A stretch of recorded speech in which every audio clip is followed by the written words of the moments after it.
Mahigit 1 oras lang mula Maynila, mararating na ang bayan ng Bulacan, kung saan isa sa mga hideout ng gustong takasan ng init ang resort na ito na ang bentahe, ang kanilang wave pool.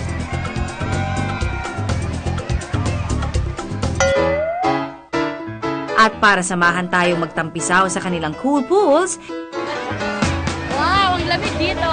Call her maybe, as in May Bautista. Okay lang ba magpa-picture sa'yo? Ha? Sana walang magagalit, ha? Oo. Ay, may magagalit ba?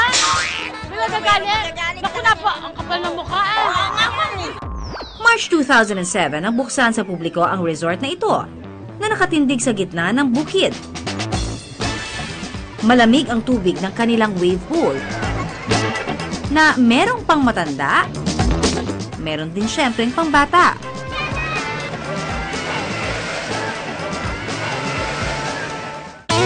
Pwede ring mag-picnic sa kanilang cottages. At kung hilig ang pagkanta, meron ding videoke na pwede nyong rentahan. Pwede rin ditong magrenta ng mga kwarto na swak pang pamilya at barkada. Perfect po puntahan itong Cool Waves natin kasi nga po, di ba una, napakalapit lang po niya sa Manila. And then, talagang ma-enjoy nila yung waves na talagang parang nasa beach sila. Hello, Pons! Hello! Pero hindi lang paliligo sa kanilang wave pool ang pupwedeng gawin dito, kundi iba't iba pang water activities na tiyak may enjoy mo. Alright guys, dito naman tayo sa fish spa. Eto, nako, paniguradong matatanggal talaga yung mga dry skin mo, kalyo, and even, nako, baka pati libag matanggal po. Ay, ano kayang klase mga isda to? Hindi kaya to piranha? O sige, subukan na natin. Naku, mabait na yung mga isda to. Let's go! Hello fish, good morning! Alright! Yes, come on guys! Buffet! Buffet to, buffet! Meron din silang fish spa, kung saan marerelax ka sa nakakakiliting kagat ng mga Dr. Fish. Lord, nalaki ng bibig. Habang tinatanggal ang mga dead skin cells sa iyong mga paa.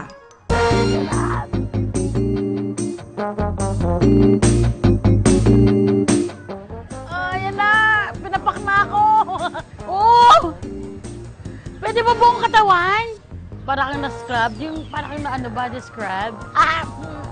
Sa pamamagitan din ng kagat ng isda, nahihit ang acupuncture point sa ating paa dahilan para ma-improve din ang ating blood circulation.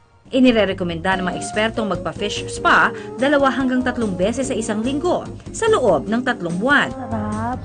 Nakaka-relax. Go! Yay! Okay na! Thank you, guys! Busog na ako. Uy! Ikaw naman, kain ka ng kain dyan eh. Meron pa ba? Kabayo, nagcha-chewing gum?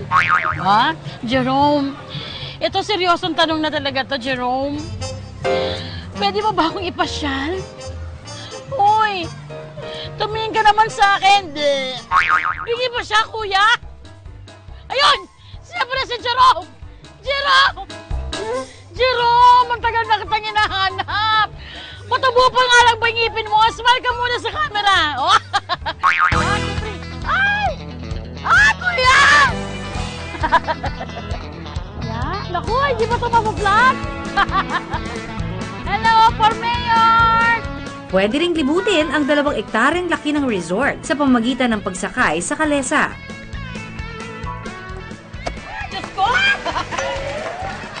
Ano ba yan? Si Maybe, aladon niyang naglilibot sa kabuuan ng resort. Ay, oh, ang ulo pa ako. Yan, papatayuan ko yan ng Olympic pool.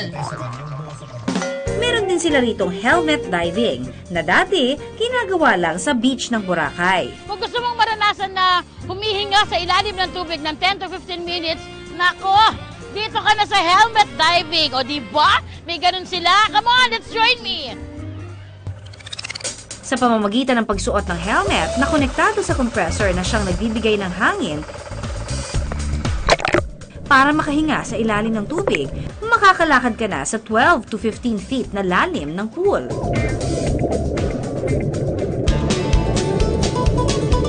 Si Maybe, sumayaw-sayaw pa sa ilalim ng tubig.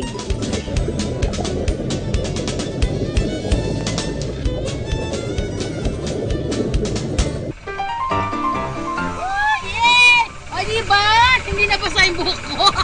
At nakapinig mata pa ako. Look at this! Pero isa sa pinaka-main attraction ng resort, ang Raging River kung saan mapapalaban ka sa pagsalpok sa malalaking alon habang tila sumasayaw sa tubig. Kung mahilig kayo sumayaw, nakupunta kayo dito. Ang depression nga lang, sa tubig kayo sasayaw. Ganyan, parang Zumba. Alam ko, Arsa, hindi ako masyadong magaling lumangoy. Eto, sing laki ko, or mas malaki pa sa akin, yung salvavida. Let's go! Surf's up, dude! Ay!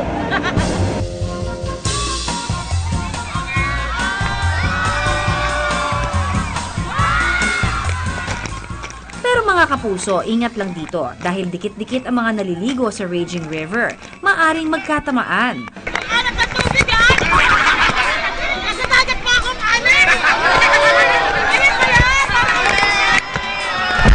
Bawal ding tumalon at mag-dive dito para maiwasan ang aksidente. Alerto ring nakabantay ang kanilang lifeguard para maiwasan ang may malunod.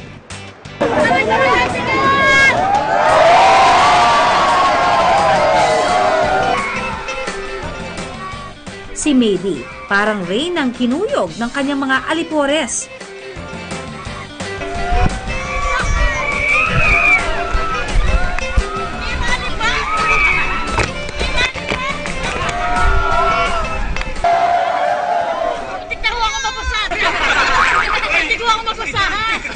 At kapag nagutom kakaligo, pwedeng bawiin sa kain. Pagkatapos ng mga ginawa kong activities, lahat ng mga yon ay syempre, kailangan magbigay naman ako ng oras para sa pagkain. Oh, look at this. Pinaputok na tilapia. Favorite ko yan. Ito naman, gising-gising. Pero kakaiba po yung gising-gising nila kasi ang daming laman. May pusit, may tofu, may baboy. Ay, nako. And of course, ang hindi mawawala sa putahe, ang kanin. Let's start eating. Oh! I have mango shake. Look at this.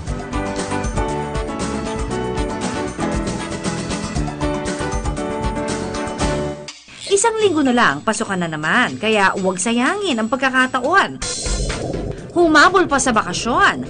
Mag-outing para ang summer maging summer to remember.